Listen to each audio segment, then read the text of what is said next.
Hello Scorpio, welcome back to my channel. I am Mariana and I will do the vibes inside for you today. So before I start, just congratulate you out there Scorpio in your season. Happy Halloween if you're celebrating.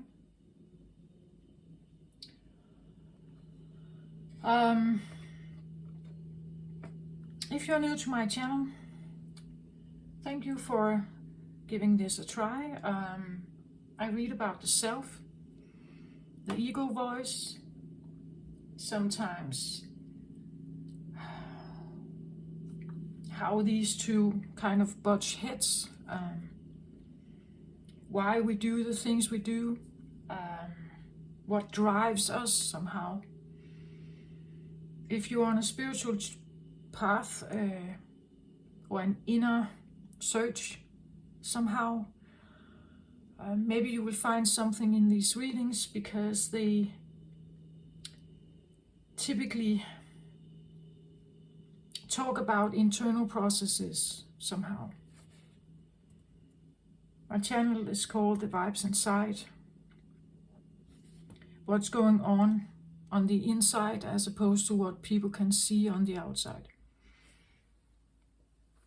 So I have a deep purple on the floor, on the table today, and I think that the reason why this is here is because today I see this color as a mix of black and purple. So it combines two colors. The black, you could say, is typically associated with Scorpio also, right? It's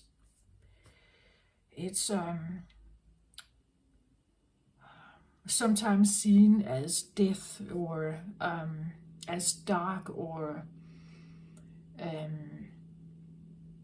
and there is somewhat of that feeling here, but the purple is also here, and the purple is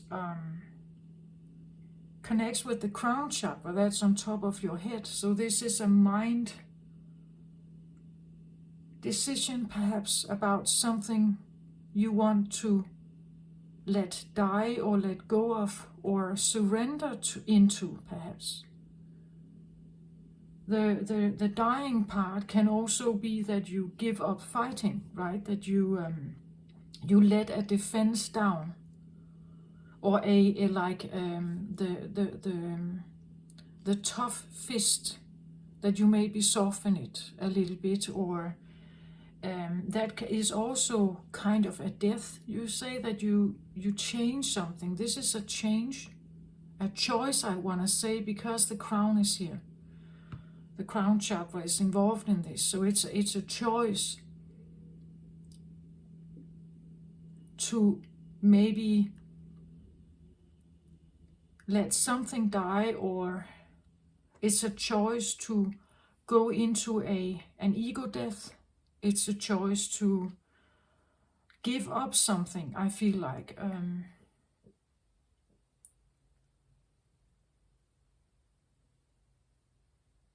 And Scorpio, you are a fixed sign, right? This is not easy for you, right? This is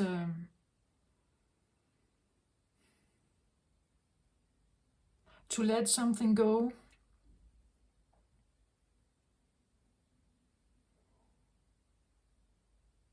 Can be a devastating factor for a Scorpio.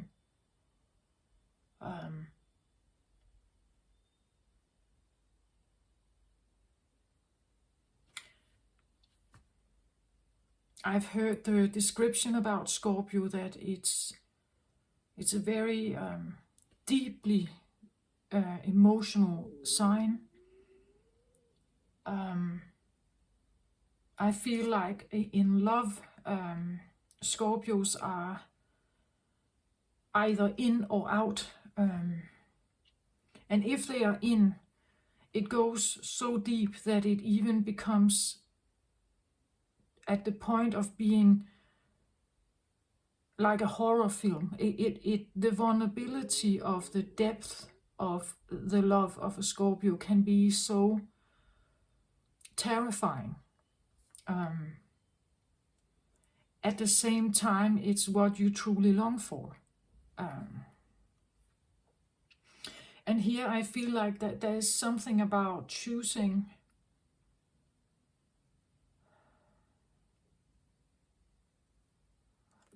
We can talk about using logic, reason, arguments, using your crown, so your head. Not just, I want to say, out of an ego perspective, but maybe out of your intuition, out of like maybe spiritual guidance, maybe after contemplating in spiritual meditation, you make a choice here. And if not meditation, after considerable time of thinking, you make a choice about something.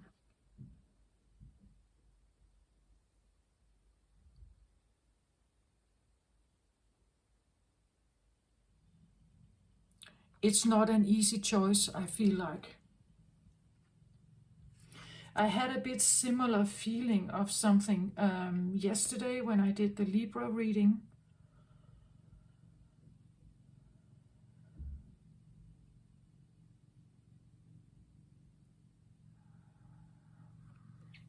Like a dilemma of some kind. In the Libra reading it was different. I'm still tuning in on this one, what this is.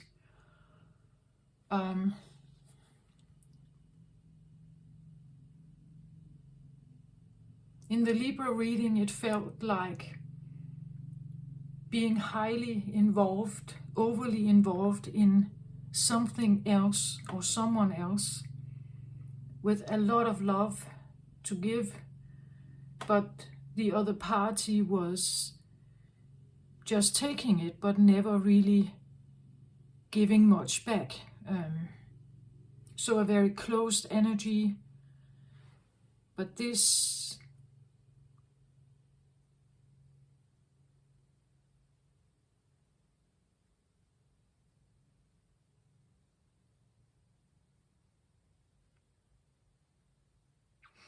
I get the feeling of like standing and looking into an abyss.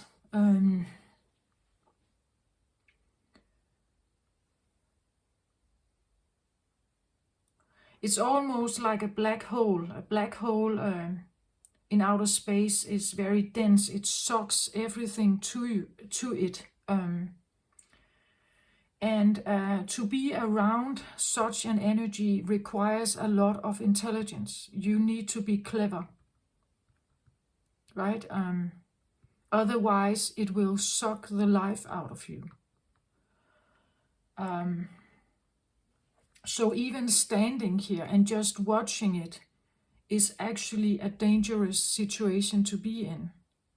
If you come too close, it will swallow you, right? If you stay at a certain distance, you can be safe still, right? But if you come too close, it sucks you right in. So whatever this is something that it requires the right amount of distance to it. Maybe the right amount of days separated from it. We could talk about an addiction here, right? That maybe you need to be so many days sober before you can actually start witnessing the addiction, perhaps, and be having a different view about the crown, having a different view about it, and choosing maybe to say goodbye to something. But you can only do that if you are at the right distance from it, right? If you are still in it, you can't see clearly somehow. There is something about a clarity here. And a clarity that can only come forward if you are not addicted. Like when you're in the addiction, the body is numbed. The brain is numbed. Your crown is not working correctly, you could say. It is, we could say, poisoned, or it is influenced by something that isn't allow you to hear your intuition, isn't allow you to see things in a different perspective. So you take whatever this is. Maybe it's maybe the abyss is a goodbye to something, right? A goodbye can be followed with grief, sorrow, pain,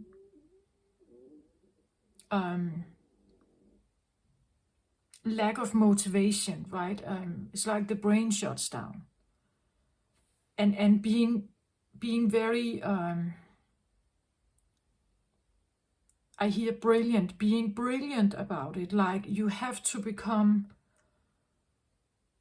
It comes across almost like a mastery level, like mastering something that is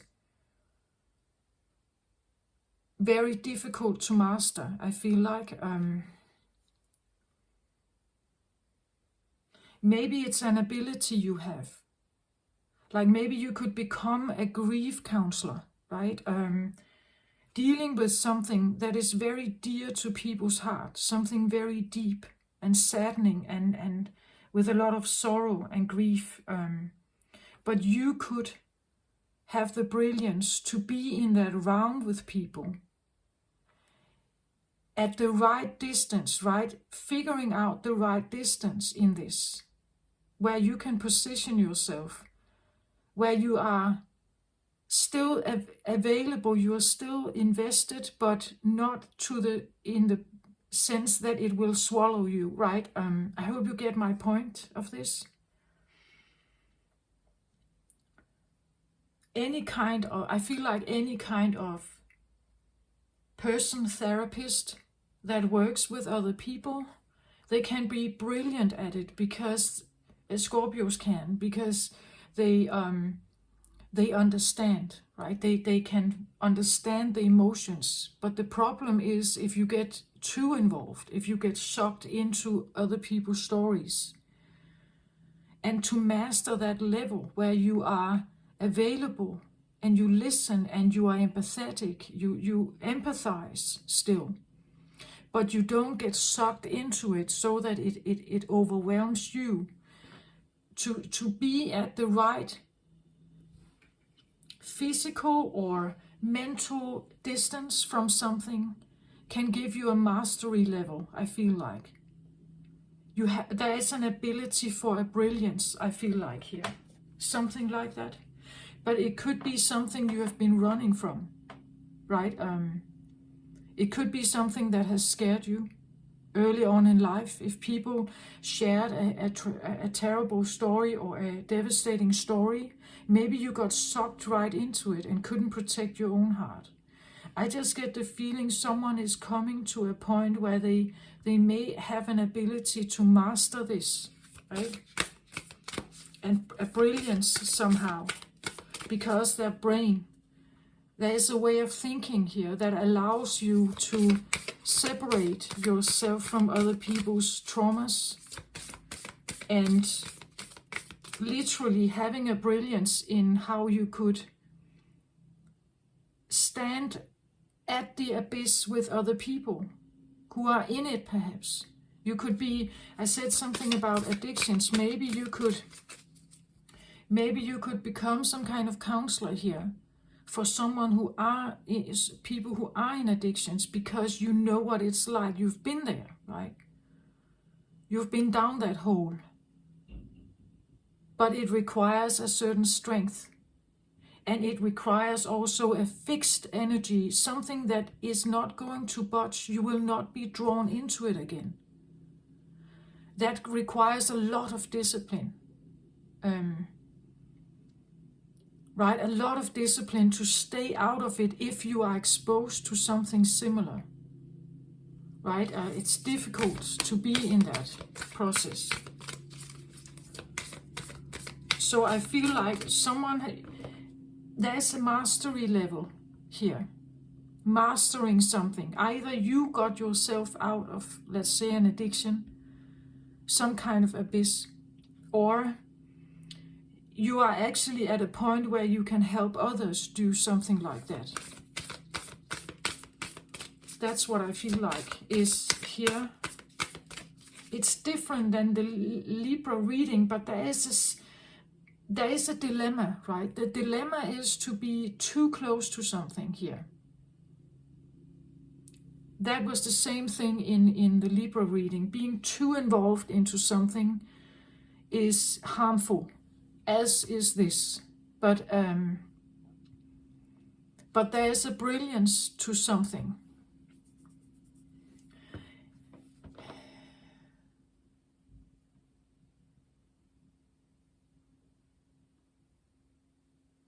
I feel like there's also something about understanding addiction, perhaps.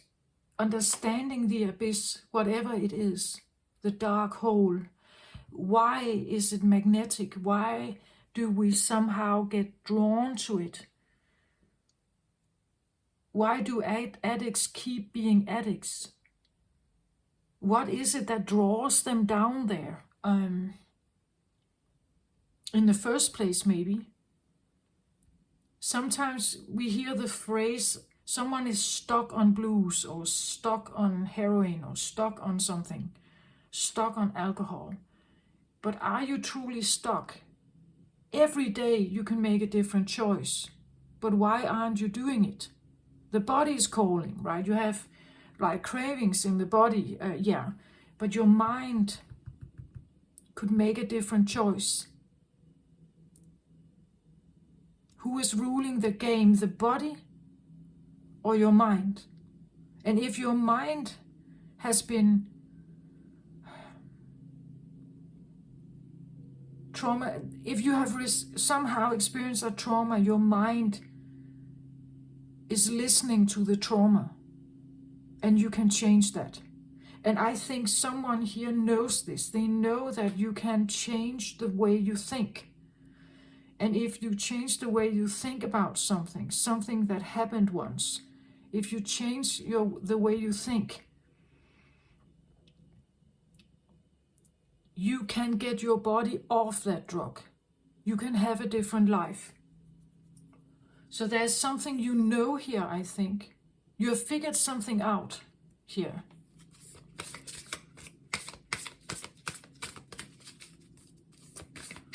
But I also get the feeling to figure this out. You have been in the abyss. You have been down there. And you figured out the reason why you took that first drink in the first place, maybe. Or why you felt codependent, or why you didn't feel good enough, or you didn't have the self-worth or something. Why you ended up there in the first place. And even being able to observe why other people end there. Why they take the first drink. Why they take the first, I don't know, why they get stuck in certain relationships. Why do you get stuck there? I said in some reading a while back, I said something like, a woman who is abused in a relationship, why isn't she getting out of it if she gets hurt there? There are many psychological reasons for that, but one of them is that being alone is maybe more terrifying than being with the one who hurts her. Being alone on the street, perhaps, with no money, or not having any relationships with other kinds of friends, family, or something, could be even more terrifying. So the reason for staying is that there is something that is even more terrifying. Otherwise, she would do it, right? She would go back to her parents, or she would like call a friend or something. There's something about a different choice that is even more terrifying.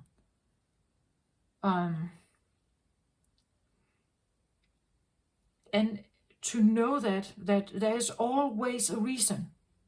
There's always a reason to be found.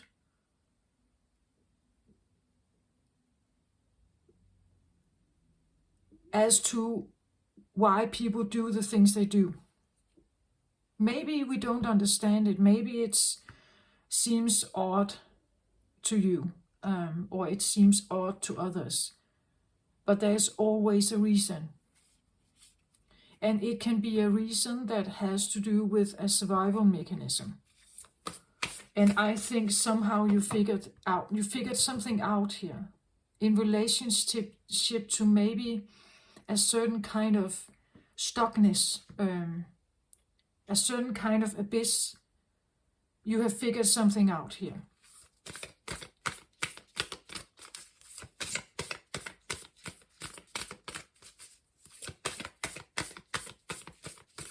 The interesting part about the abyss, the deep dark hole, is death. And who is better to figure something out about death than Scorpio? No one is. Death is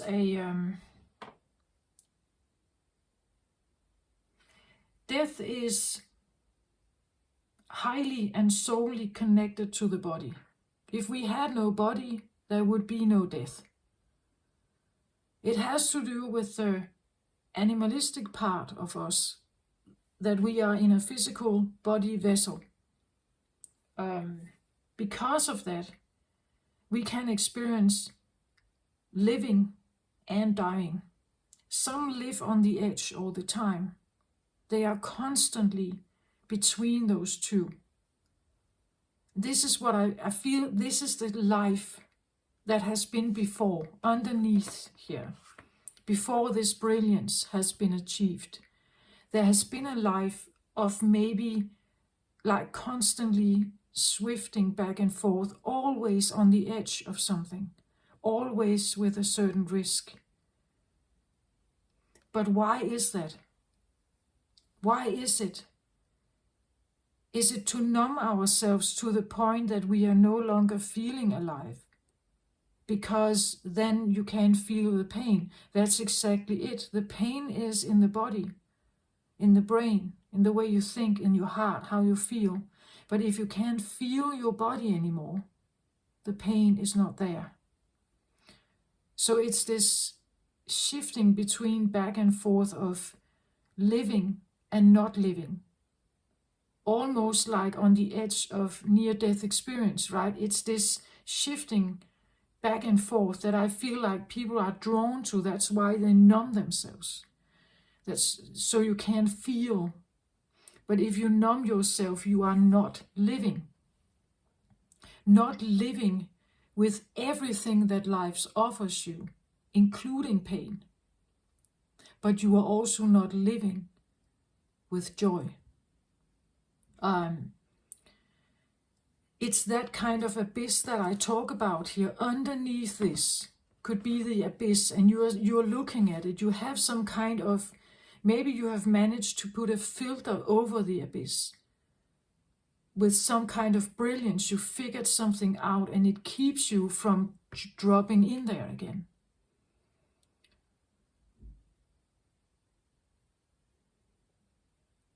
People see death as something bad, something negative, something we shouldn't talk about. It's maybe taboo, but actually it's the thing that keeps us alive sometimes, right? The facing of the death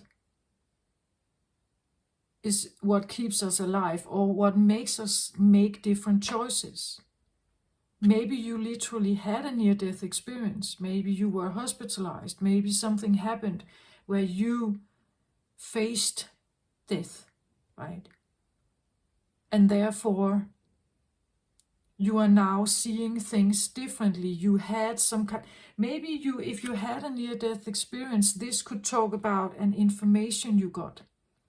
You received an information in that state of being before you came back and woke up.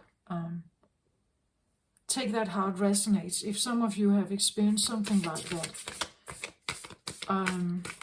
I can just feel I get sucked into this idea of death, what it is.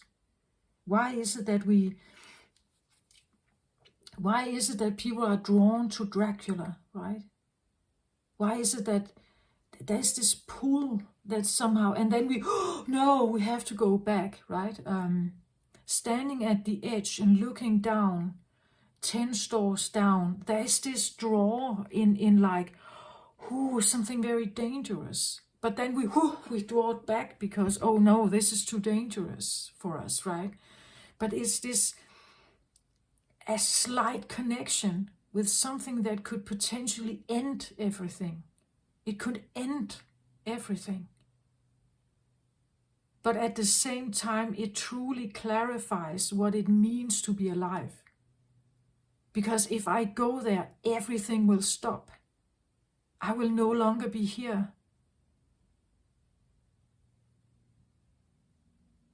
So what am I going to do? I'm here now. What am I going to do while I'm here? Because if I do this, I'm no longer here. So living becomes more clear. It becomes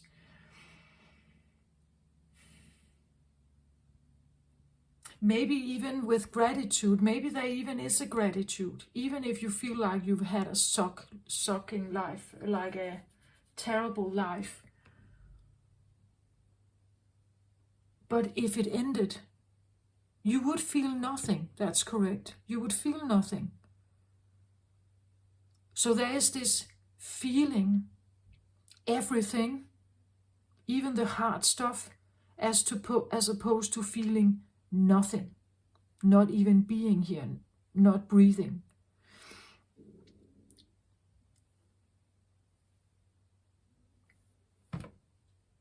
I hope you get my point. You're Scorpio, so of course you do, but other people are watching maybe. I just hope my Jupiter is in Scorpio, so I have been around like these elements for a while now.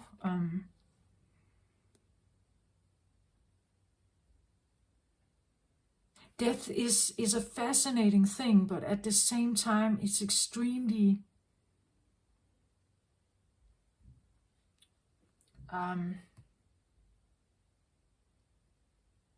what's that called?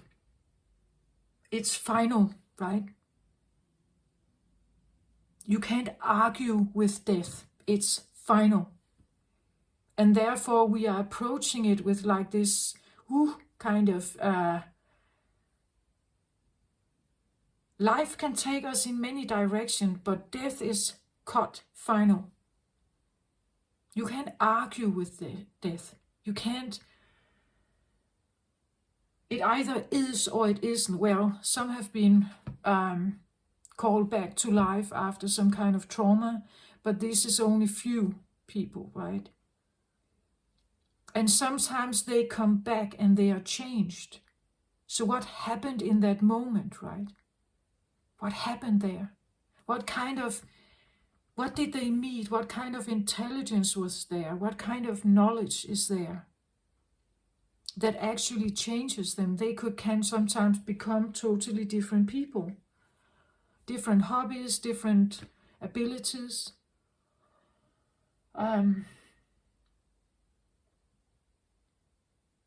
Now I suddenly hear something about the idea of being adopted by aliens. Now having that kind of experience that I was taken, remembering that you were transported away and something happened to you. And then you were put back somehow. Some have that experience.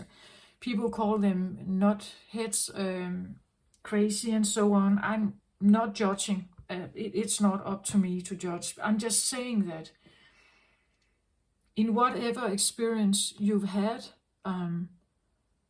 the feeling of not being you, being someone else or in another body or in another realm, some actually have watched themselves from above, laying there. Their body lays there, and the doctors are doing everything, but it's actually like they have kind of rised up somehow, flying above and looking at the scenario, what's going on there. Some can remember this. And whether that's just a glitch in the brain or something, I don't know. I'm just kind of, I don't want to judge that at all. I don't want to say it's rubbish. It's not up to me to do that. But what I know is that if I had that experience, it would feel true to me. It would feel true to me. And that's what I feel like here, is that someone here has this awareness. They know that whatever a person is experiencing about the abyss that they are maybe struggling with or fascinated by or even addicted to, this abyss is real for them. Right? Whatever that is, it's real for them. And it's a real enemy, maybe. It's a real danger. It's a real, no matter what other people think, it's real for them. The anxiety, the pain, the suffering is real for them. And it could be the entire approach, right? That you talk to this person acknowledging that your experience is real for you. And as long as I allow that, as long as even if I don't understand it, as long as I allow that, as long as if I'm going to help you, I have to understand your position, right? I have to understand what you feel you have experienced, what this is for you, and not really judging it. Otherwise, I can't help you. Some would even say if some are in a psychosis or some kind of addiction, maybe the things they say comes across as fantasy bodies or something. But it doesn't matter. It doesn't matter, right? It's their experience. And as long as it's their experience, if I'm supposed to help them, I have to figure out how to handle their experience without being drawn into it myself, lost in it, lost in the story maybe.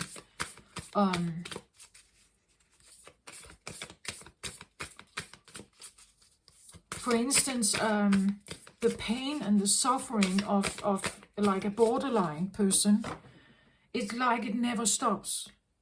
No matter how much you provide of understanding and everything, it's like it keeps just going. The brilliance of a narcissist and how many rabbit holes they can lead you into when you talk to them. You never get to the bottom. You never get to like a conclusion of something. It kind of it's just spinning. And you have to be able to take yourself out. Otherwise, you can get absorbed into it, right? Sometimes, if I've heard about this from like crime detectives, right? That there is some kind of case where it is so,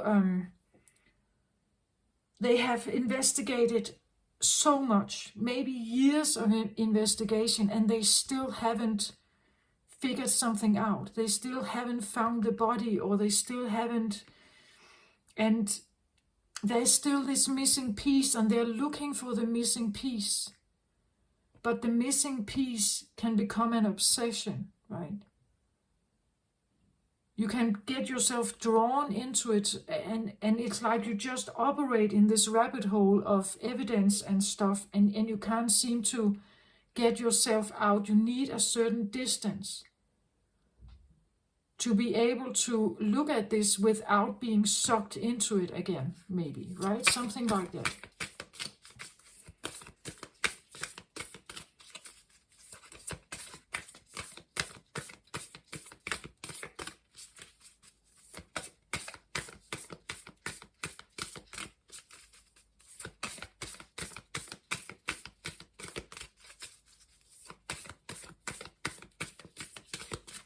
But again, I want to rewind back to this idea that someone has figured something out about their abyss, whatever it is. They have figured something out about maybe another person in your life or your own story. You have figured something out that you need to stay away from something, or at least at the right amount of distance, perhaps, or something. You need to stay away from a person, maybe. You need to retrieve from bars or other places of where there's alcohol, or you need to take yourself out of a friend group where there is a certain tradition that you normally have participated in, but now you see that it's really not good for you.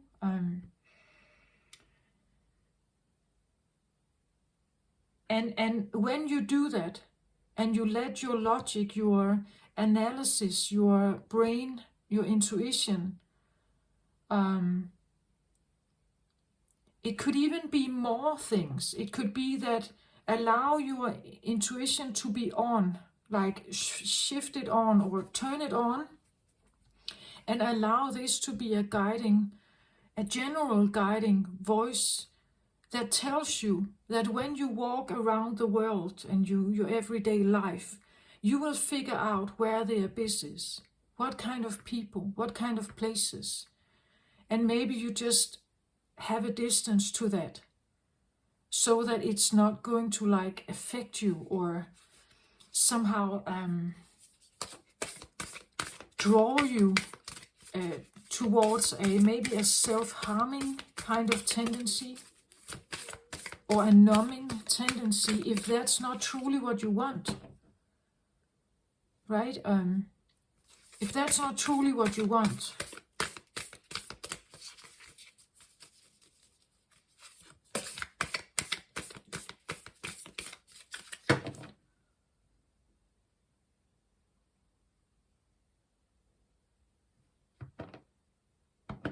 again, there is this idea that if that's not truly what you want, to self-harm, why are you doing it then? Why do you keep drinking? Why do you keep smoking? Why do you do the stuff you do that takes you down the abyss? Why do you do it? Maybe to numb yourself so that you can feel, but that's a kind of approaching death, right? Death can maybe to a certain extent be a friend, the feeling of a friend, because when I get closer to it, I don't feel anything. The pain is gone. The confusion is gone, or whatever. Do you get my point? It's like this. I'm not quite sure how to interpret this yet for you, but there is something, the hypnotizing or being drawn into something, because in there's nothingness. There's a sense of not feeling, not being, there's no requirements. There could even be this fascination of, what if I'm not here anymore? Then everything stops. No requirements, no money bills to pay, no responsibility, numbness, no pain.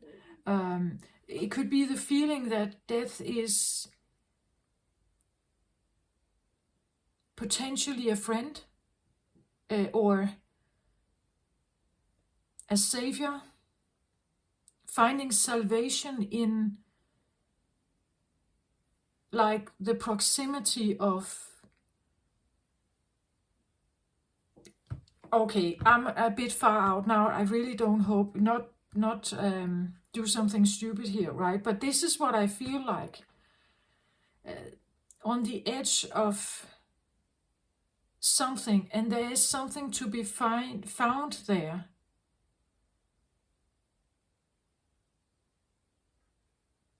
On that edge, maybe. Some kind of clarity can be found on the edge, or like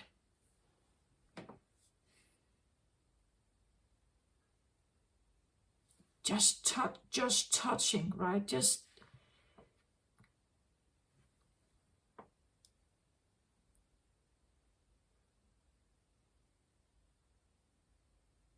and others would say, oh, but why even go there? Yeah, why?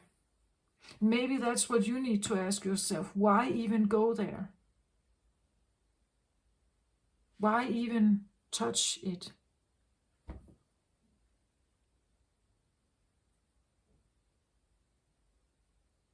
I feel like it's the same thing that happens with an adrenaline junkies, right? The bungee jumping, that's illogical. It's an illogical choice to jump out of a very tall building or something, or cliff, and then you fall down until this what is that? Some kind of rope catches you. But this idea that you jump into what the logical brain would say, this is a suicide, right? This is into, but then you get catched at the very, at the very end, you get caught by this rope and it pulls you back. So it's just like you are just about touching it, but then not. Some people are drawn to this, right?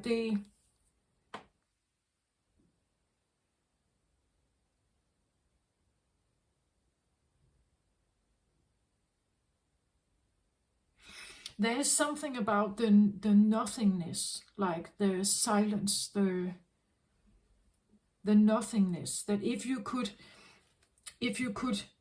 pass over and just sit on the other side and look back into the living life, if there was a sense of a veil, and over here we have the living life with everything you normally know, and then you could just, just jump in for a minute and sit here where there's nothing.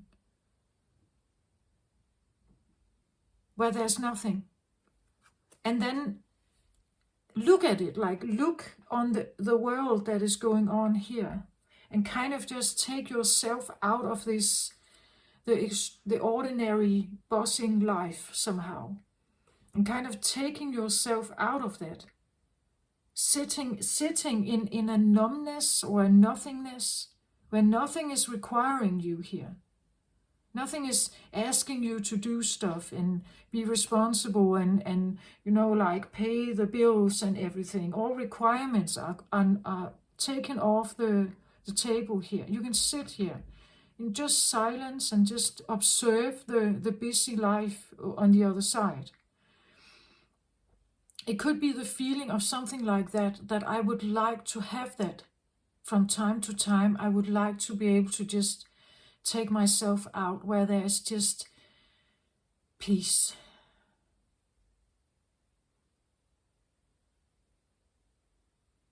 Nothing buzzing, nothing noisy, nothing requiring anything of me. But at the same time, maybe you don't want to say totally goodbye, right?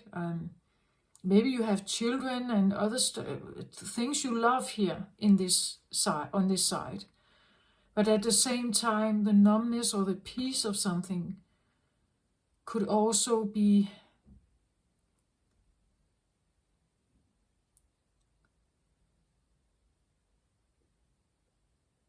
what is that word? It comes across almost like necessary. Are you very exhausted, Scorpio? But again, I have the brilliance here that maybe you have found a method, and I'm not saying it has to do with drugs or anything. Maybe you figured something else out where you can do this. People do that sometimes in meditation. This is a way to kind of pull yourself out of the everyday busy life over here. And then you take yourself out for a moment, figuring out how to connect with this deep peace. but it could almost be the feeling that it's a sense of a nothingness. That what you connect with is more like a nothingness than a bright, beautiful, loving light.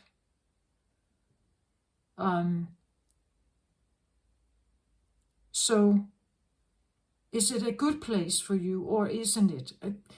Well, okay, something like that. This is what I get. It's very Scorpionic, I want to say. Highly Scorpionic. I even want to take myself out of it. It's that kind of feeling, but I continue now. So let's just get this, see what else we get here for you.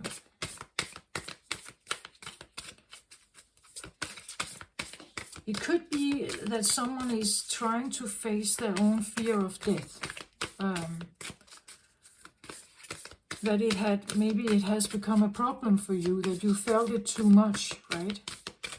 That there was too much of anxiety and you're trying to figure out how to maybe become less anxious in your life. I'm just not sure the approach is healthy even. I'm not sure. Proper burial for freedom. Sacrifice to Osiris, Lord of the Dead.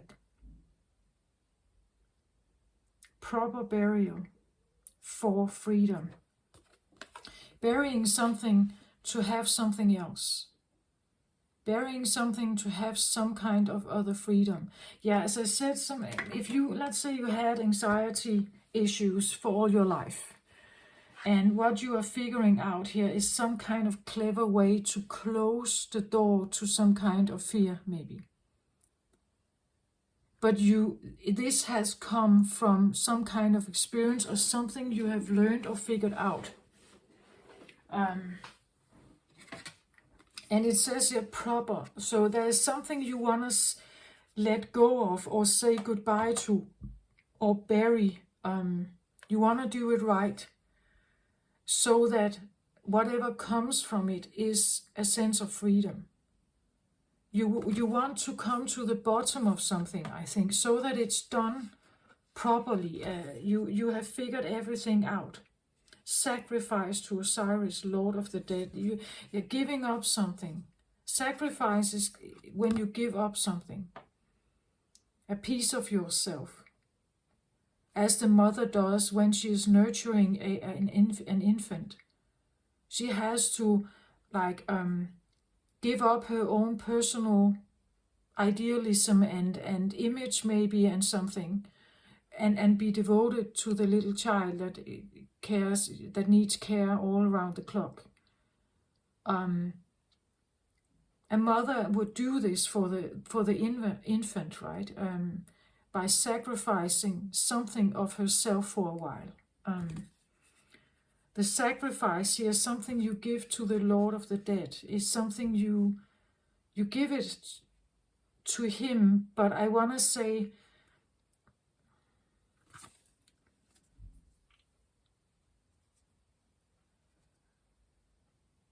almost like in his protection. Like, I don't know how to say this.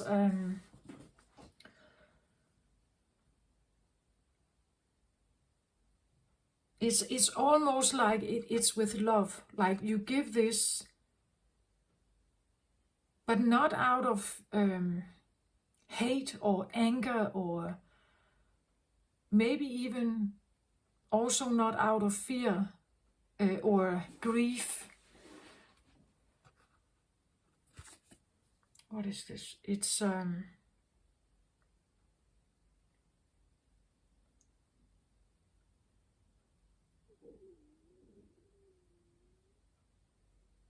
it comes across, it could be a commitment.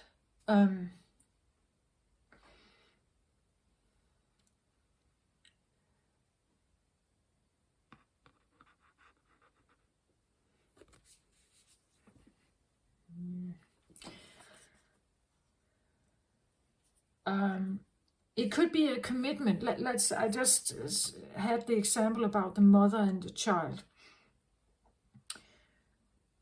And a mother can be very devoted into nurturing this child. But when it grows, this child, eventually there is a different situation. Let's say the child moves out of the home, and something needs to be given up, right, in that process. For the child to have the freedom, of course, maybe for the parent to have freedom also. There could be this kind, maybe a codependency that needs to kind of be cut, maybe, and it has to be done right, so that maybe none of them are, or both of them are okay with the situation, right? Proper burial. That something needs to be done in the right way for not just you, I think, but also for the other parts, or the other. And maybe that's what needs a brilliance, like to do this, to close this abyss, or to say goodbye to something, or sever something, is needing. Maybe it's done in a very brilliant way, considering all kinds of elements, or that's what you want, right? You want it to be brilliant. You want it to be good for all parties, or to the best of everyone. The freedom wish is maybe to live again, right? The freedom of, when you're in an addiction, you're not living free, right? You are addicted, limited by something. So the proper burial can be about letting something go right. So go through the steps that you need to go through. If this is an addiction, go through something. And maybe it's not, it could even be something about taking your time with it. You're not rushing it. You're not like jumping corner or cutting corners or something. You want to do something right here, so that you will never have to face it again, or you never have to, it won't come back, right? The door is closed or something like that.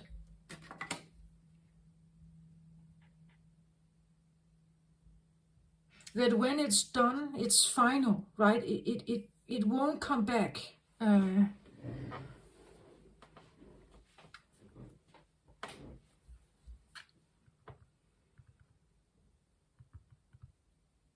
Take that how it resonates for you.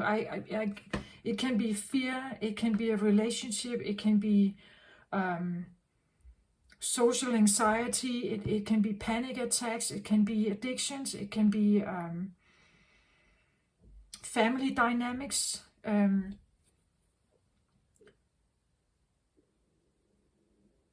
that may not have been good, that may actually have been harmful for you, but you want to do it right still. Like, it's like,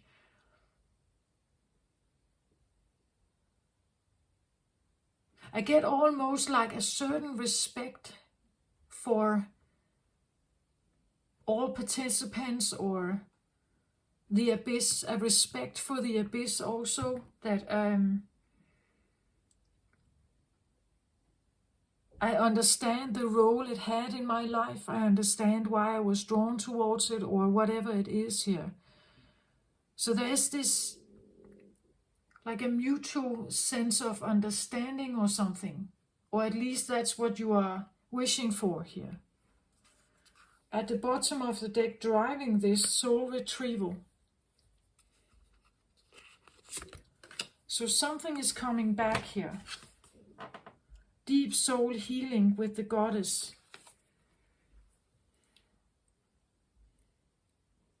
And maybe this deep soul healing meant that you had to look at the abyss again, right?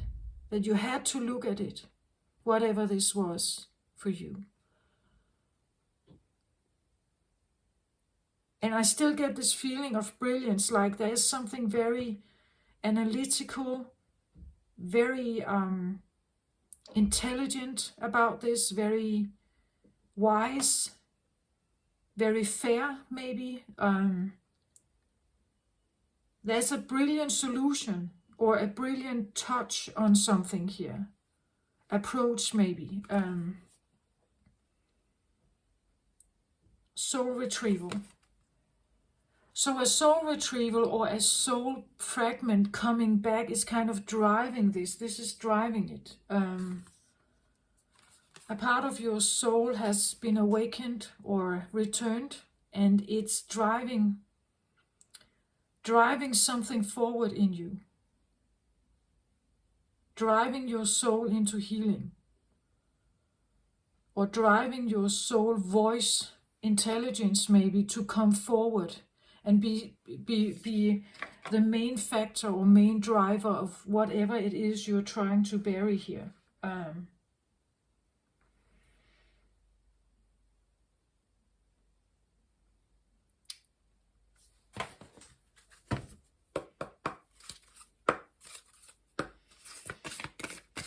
Okay.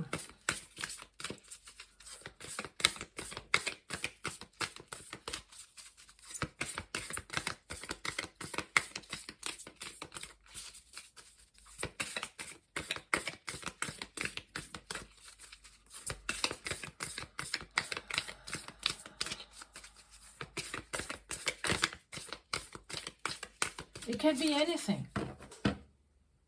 The abyss can be anything.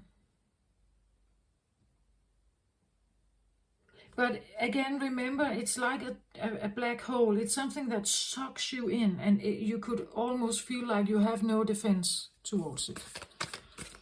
So you are doing something here with some kind of brilliance to somehow get yourself away from whatever it is. Or you have figured something out about the abyss concept. Maybe the matrix of the world. I don't know what the abyss is for you, but this idea of being sucked into work and all the requirements of work is like a machine that keeps going. It never stops, right? And how easily we can be drawn into this whole like narrative somehow. You take that how it resonates for you, right?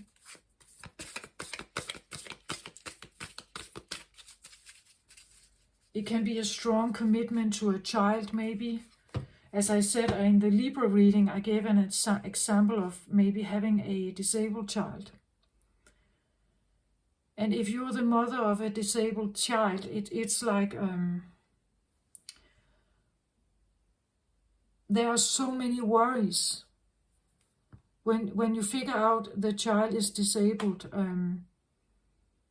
there's so much worry about the future for that child, your own future, because what you may have hoped for is a child that grows up and becomes self-sufficient and so on. Now you have a child that needs you all around the clock perhaps, and it sucks the life out of you to be constantly giving to a situation that never seems to evolve or grow or become more self-sufficient. It's a never-ending taking whole, you could say, of like nurture. You have to provide food and everything, right?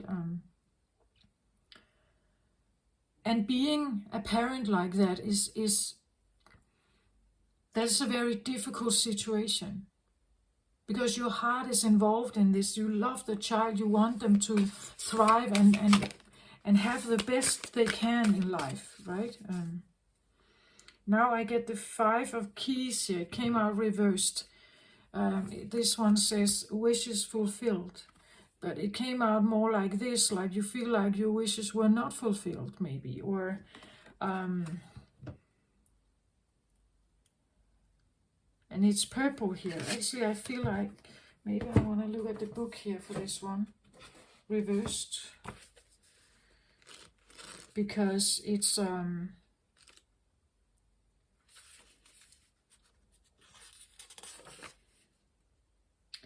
your dreams may feel as if they are somewhere off in the distance, but they don't have to be so elusive.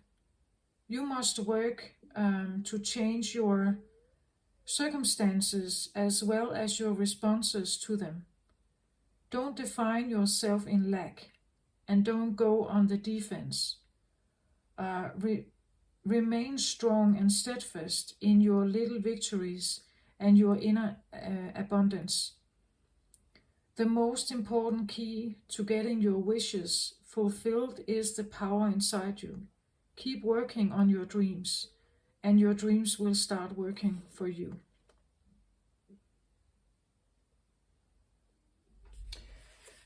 Somehow I get the feeling that at some point the abyss may have felt like a wish fulfillment. But now you know that it wasn't. The purple color here.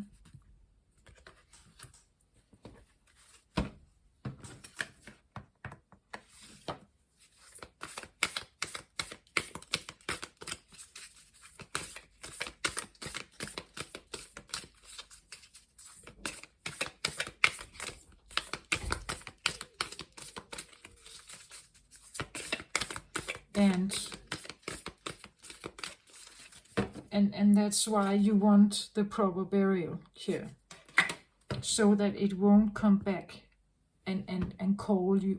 It won't call you back.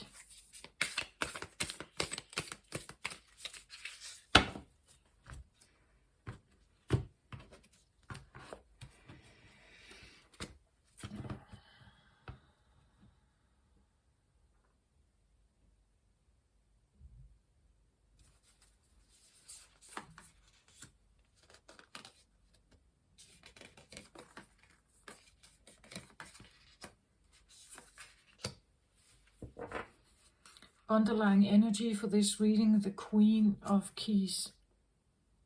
You figured something out here.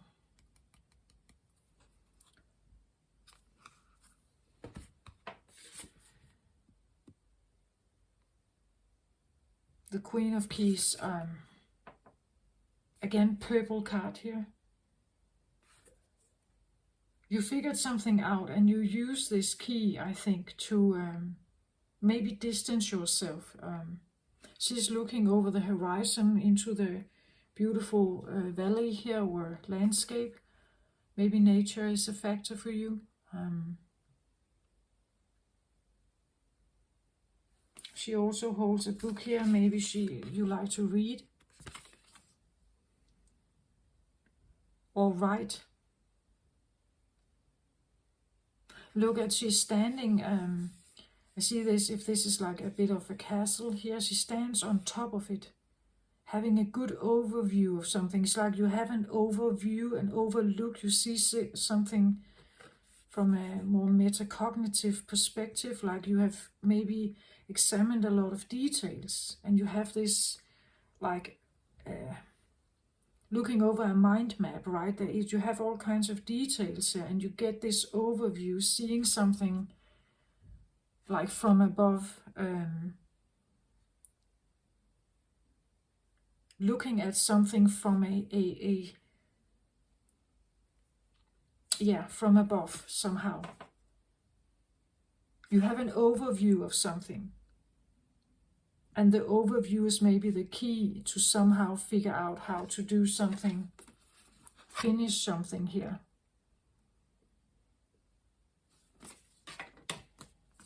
But this is underlying energy for the reading. But I get the feeling that the key is connected to whatever fragment you retrieved here.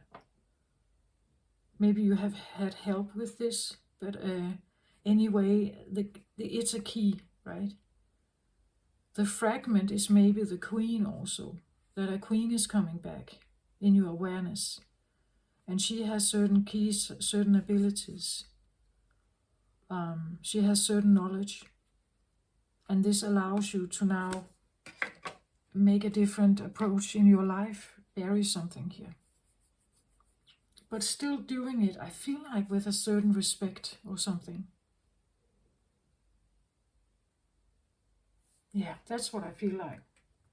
And maybe that's why there's this feeling of a brilliance coming up. The word brilliance, that you're not just saying no and being angry and resentful about it. You actually say no in a way where you have respect for it somehow.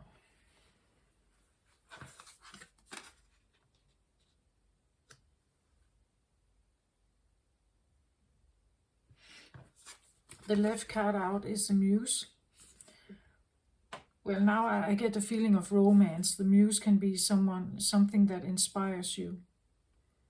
The Muse sometimes, the Muse is a wife of someone, right? It could be a wife, a relationship, someone who was an inspiration somehow, a sense of light,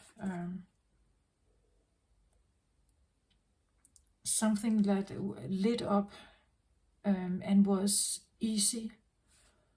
I see like all the flowers here that are kind of just swirling in the wind. Something that is playful, maybe colorful. Yeah, that lit off your life, that was a motivation, an inspiration.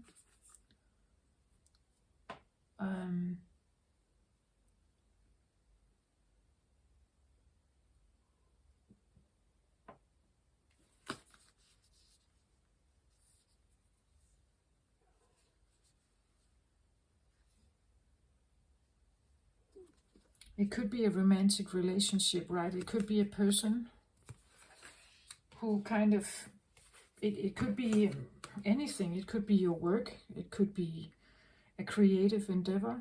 It could be a hobby. Something where you found this feeling of muse in it.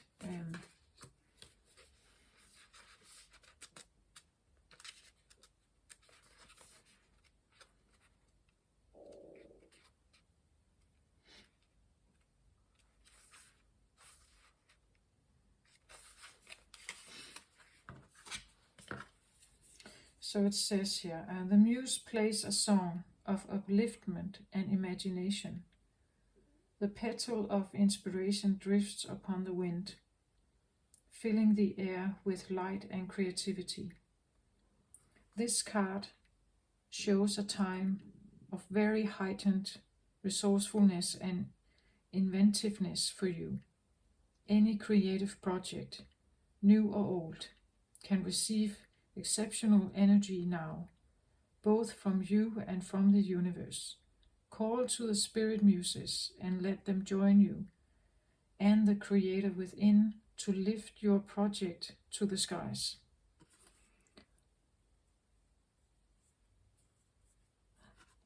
I'm not quite sure whether, because it's on the left and sometimes the left indicates the past. I actually feel like this could be past, but maybe it's linked to her here. It could link to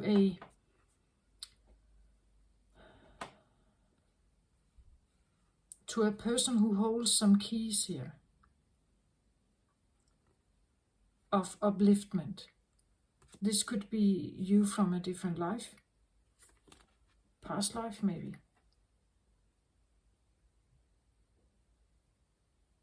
And this energy is maybe manifesting again here. But for it to come forward, maybe you need to let something go. Maybe a lack of self-worth or something, for it to come forward here. It could, of course, be something you used to do, or someone who used to bring this upliftment, but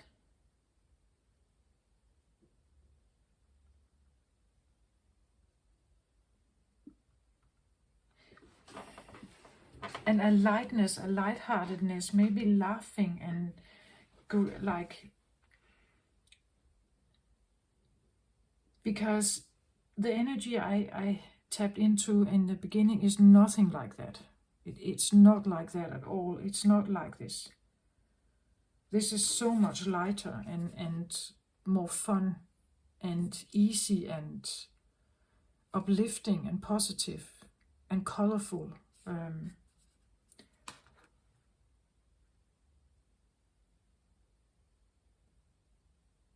And maybe your life was like that, maybe with a queen here at some point. But what the energy I have here is not like that. It's somewhat of the opposite, I want to say. And maybe it could be a loss of someone like that. That would sometimes bring people into the abyss, right? And to come back from that, you may need it to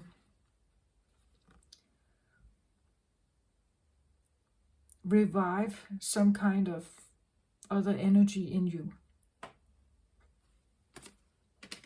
Someone who can see a different purpose.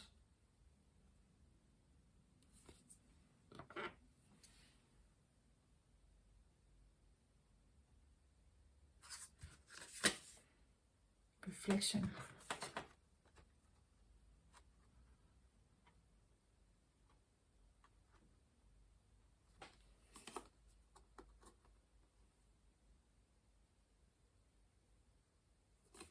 Reflection here.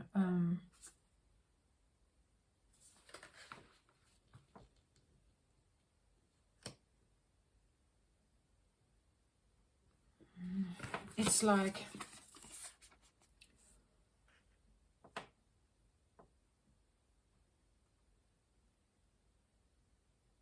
now I get almost like that the abyss could be the memory lane of something. Because I don't know if you can see this on this card, but it's like there's this circle here.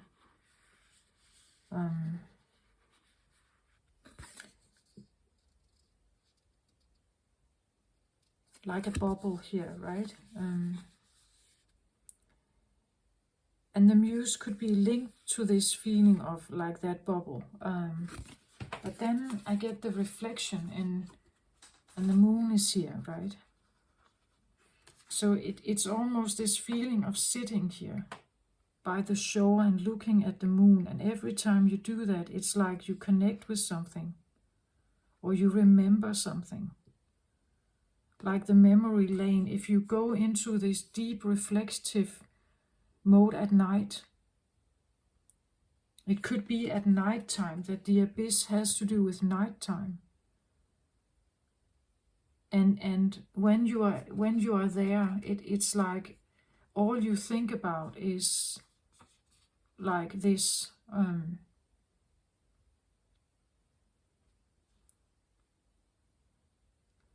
That this is where you are taken into the abyss of the memory lane, perhaps, of something.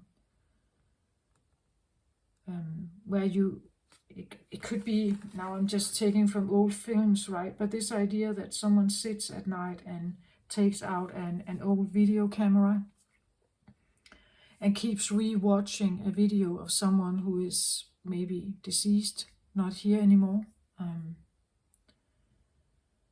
And go through like a process of grieving and memory at the same time.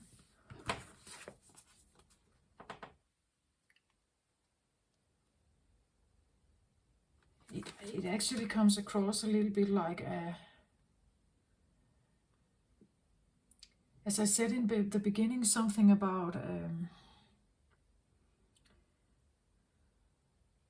someone could be a brilliant grief counselor, for instance, or something like that. There's something about grieving, I think, here, like the Nighttime could be particularly difficult, maybe. Maybe wanting to like put a lid over it. How can we somehow, if we are drawn at night to think about something we have lost once, a muse, something that was such uplifting times, and it's not there anymore. Now there's only a dark reflection of something, or a memory, and a sorrow, and a grief, and a darkness, or a sadness, or despair, connected with thinking about this person. How can I somehow properly bury my grief, perhaps? I want to do this right. I don't want to be, because I need it to be gone. I need it to be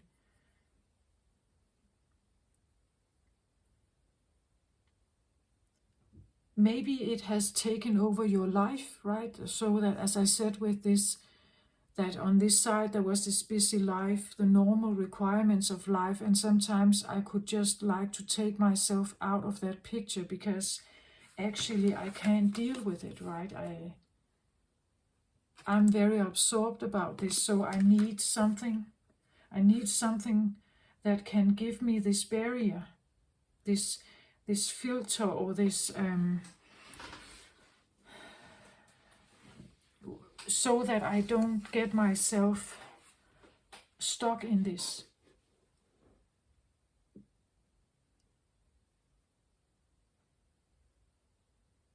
It could be the feeling that at night something is there somehow.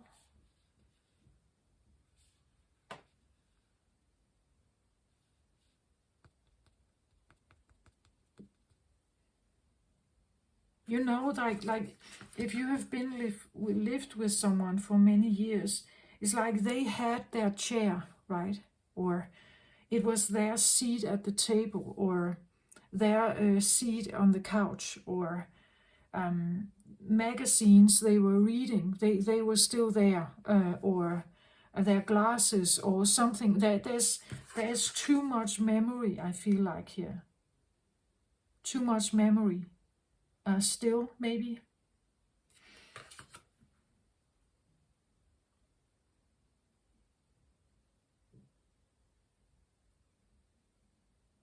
The Queen of Keys here could be someone who has the key with a certain brilliance, who can put a lid, you could say, over a grieving situation. Someone who is able to help with some kind of grief treatment, or someone who can offer peace to someone who is grieving that much, right? Someone who can offer a peace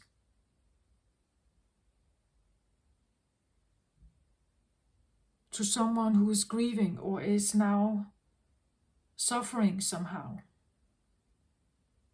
Maybe the person you lost here was that Queen of Keys. Maybe she had that ability to make you laugh and be uplifted and all this stuff.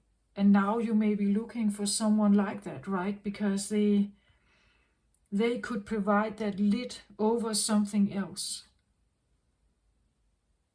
But at the same time, the proper burial feels a little bit like it's not supposed to, I'm not supposed just to have another person in to be a band-aid of something, right?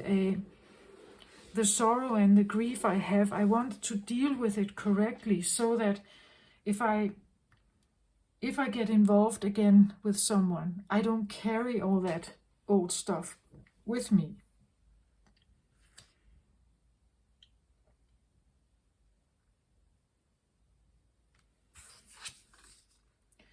Will, wisdom, and mind. Yeah. This is what I feel like you need to activate, right? Maybe that's why the crown, the purple is here. Crown, will. The will is one thing, wisdom and mind. These three things has to work together for you to maybe achieve what it is that you're looking for, right? That you want something to be done right.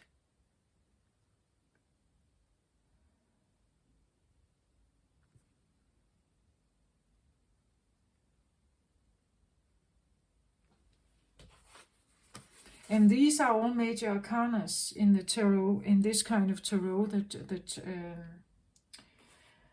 the Akashic Tarot here.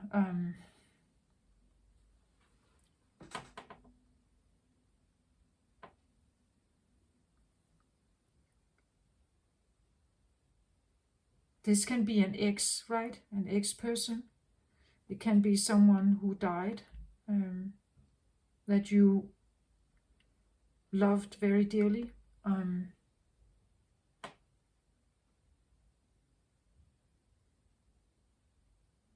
Maybe the circle somehow, the circle of the moon, the circle of a bubble. Like this, the idea of the ring, a circular form. Everything that is circular, maybe, is of importance. Maybe you are married to this person. Could be this idea that in the life we lived, we were married, and we still are, right? The ring is still here. The reflection of something is still here. This idea that we are eternally connected. Even if you are not with me, we are eternally connected. The feeling of an eternal love. A full moon shines brightly over the quiet black lake as a small ship glides gently through the water.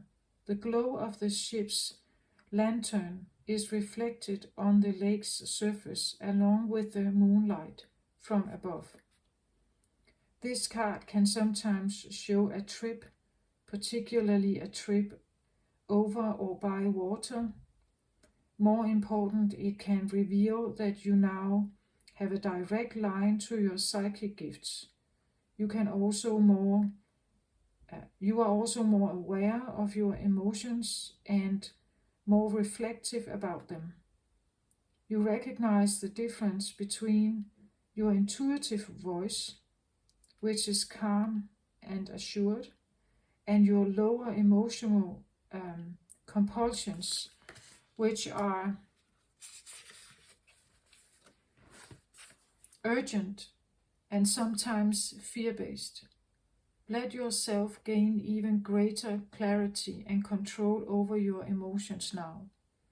This also would be a great time for you to take classes in meditation, psychic development, counseling, healing, and other psychological and spiritual arts, if you have such an interest. Your yin side is wide open and your receptivity is high. Trust your inner voice and you will be guided to greatness. With this, I almost get the feeling it's like the psychic gift you may have could actually allow you to have connection or like contact with what the muse is. It could even be like a planet, like you have a planetary home where your soul originates from. Could be like to a land or a realm or something. But you have an ability to tap into that. It's interesting. I said this about the buzzing life, and then this idea of being able to take yourself out of it for a bit. and maybe connecting with like a nothingness or a peace, right? That is, or a happiness here, maybe. I didn't get that though. Maybe it takes training to get there, but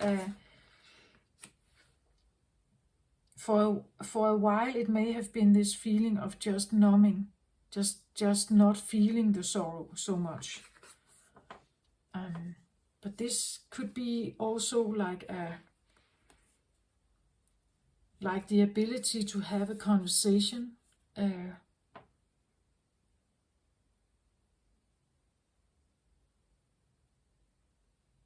or some kind of telepathy or something like that. But it takes, of course, training, a little bit of training and discipline and will to be able to connect everything. Maybe that's why the will and wisdom and mind is here, because we even have still the ring here, right? But now we have intertwined something else. The will, the mind, and the wisdom here has now been intertwined with the ring. So maybe you, because of something you're doing here with your crown chakra, with a lot of wisdom, with a lot of like brain openness, and with a discipline here, you have an ability to connect something, I feel like. These are all major arcana, so there's a brilliance to this. The major arcana are like the final cards of the tarot.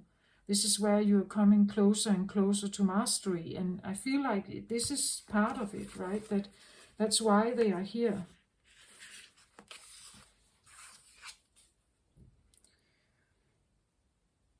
A gold crown of power and authority rests above the Celtic Trinity knot. On either side of the Celtic knot are the alchemical symbols for fire and water. Below is the ancient three-legged symbol of the coat of arms from the Isle of Man.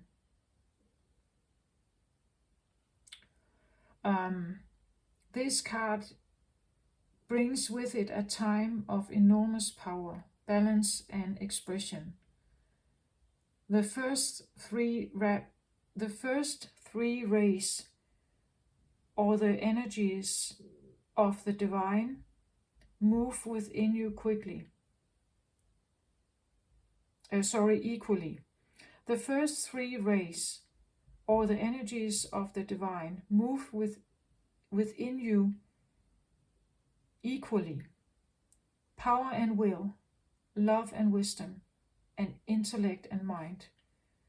You are working intimately, even if you are not conscious of it, with the ascended masters who are linked to these energies. With the participation of the masters, you can raise your focus to a higher power and purpose. You can combine the fire of creativity with the water of receptivity in order to make your contribution to the world. With the gold crown raised high, you are likely to find yourself in a significant position of authority and influence at this time. It is likely to be a phase of great activity, but you can handle it. With these powers in play, you are able to discipline yourself to bring together the meditation, creativity, rest, and action required. Take advantage of this time and use these powers well.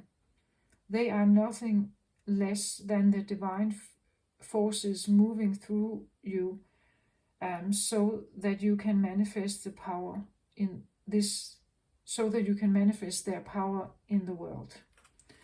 Wow, this is where I talk about mastery and brilliance, right? I don't know what it is you're going to figure out here, or what is going to come from this. But I definitely feel it has something to do with some keys here that can somehow maybe help with grief. Somehow I get this feeling of grief is like so many people suffer from grief, right? They suffer from this idea that they have, they feel this loss and the lack of something and or a person, and it can be to such a devastating degree that they can't even function. And somehow I get the feeling there's something here that you figured out, I think, or you are going to, if this story resonates with you. You hold some kind of keys, or your soul does. These are the underlying energies. There's a part of your soul, again, there's rings here as well. The part of your soul holds something here. Some kind of knowledge, where you see something from a different perspective, or you have an ability to explain something maybe.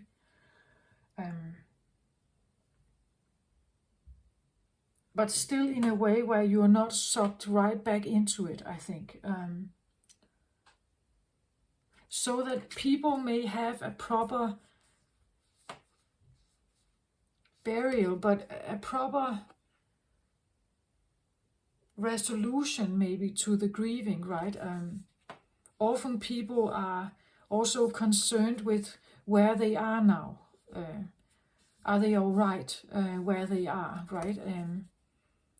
Is there some kind of ability to let people have some kind of closure, I want to say closure, so that they can live again, right?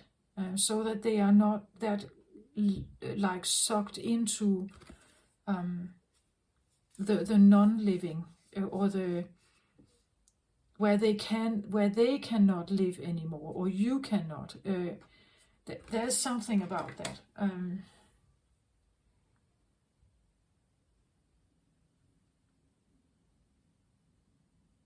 Maybe you can actually provide some key like steps for people to go through some kind of process, or help them through certain steps. And with the way you handle it, with the way you talk, with the way you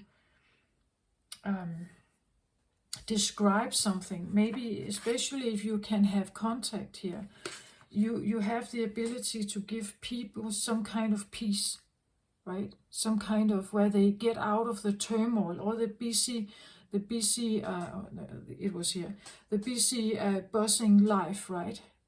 Or the busy buzzing thoughts and maybe feelings of guilt or shame or blame or whatever that could be going on here. That you could somehow give them a relief where they can come out of that for a while, right? And something like that, I feel like.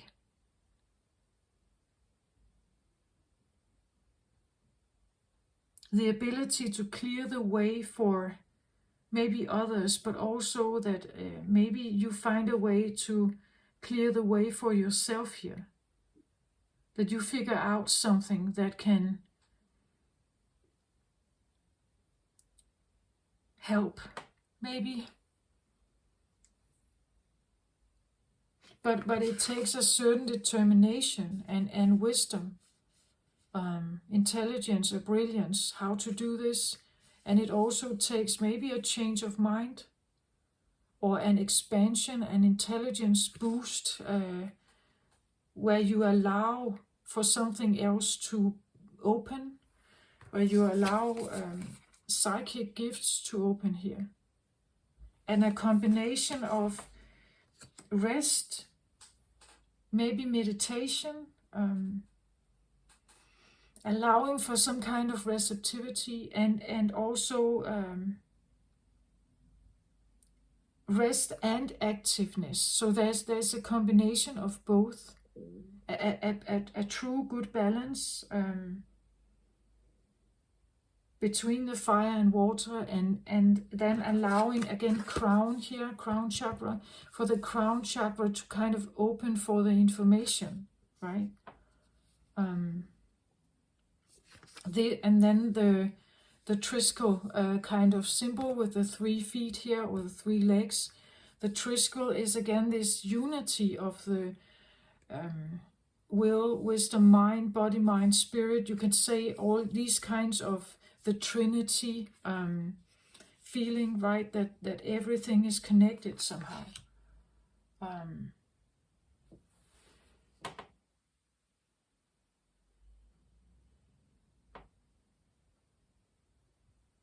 But there is a certain intelligence and brilliance here that you are doing, or you have figured out something here.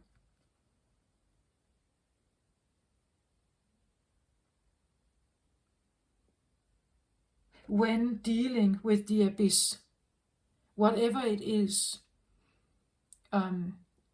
it could be grief, I must say, but it could be something else also.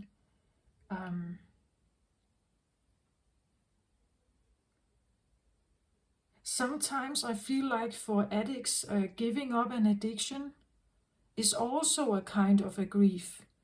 Because when you are in the addiction, and when you are influenced by the drug or whatever, in that feeling, it feels so much easier to be you. It feels like a high, right? So giving up an addiction is sometimes also difficult. It still requires a lot of discipline here, because the high feels so good, right? And living an ordinary life, you could say, is more stressful, perhaps more difficult to deal with. So if you are a counselor here,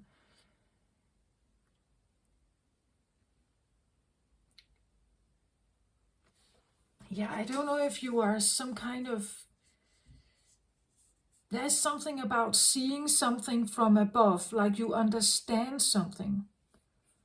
You understand something vital about grief, perhaps, here. And how it can affect people. And in worst case scenarios, maybe you know something about addiction also, and how it can affect people.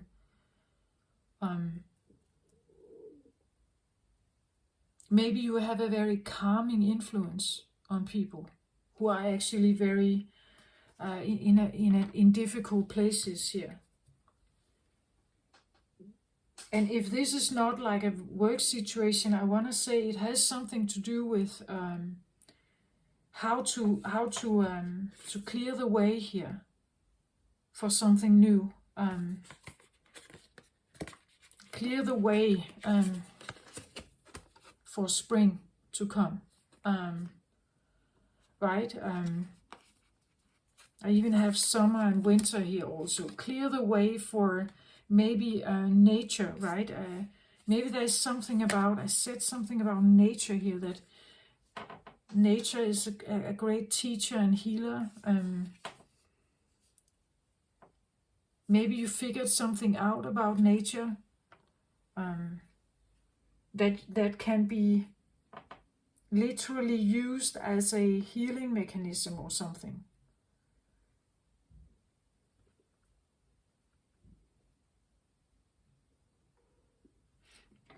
There's definitely something about like a proper closure of something. Having closure with something, but doing it not just superficial, like it should be done right.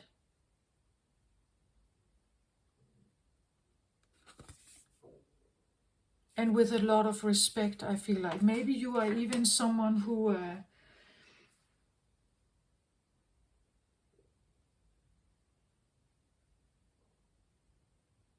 maybe you become someone who is, what's that called, an undertaker? Like someone who facilitates burials and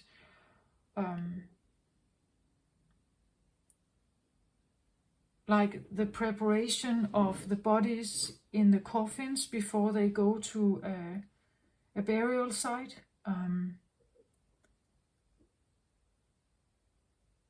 Maybe you are the priest. Maybe you become a priest or an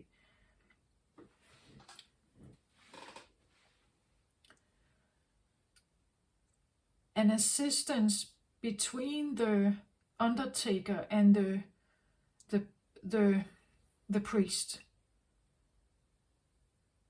Like someone who could work with the family but also with the priest. I don't know, but something that has to do with that things are supposed to be proper closed here.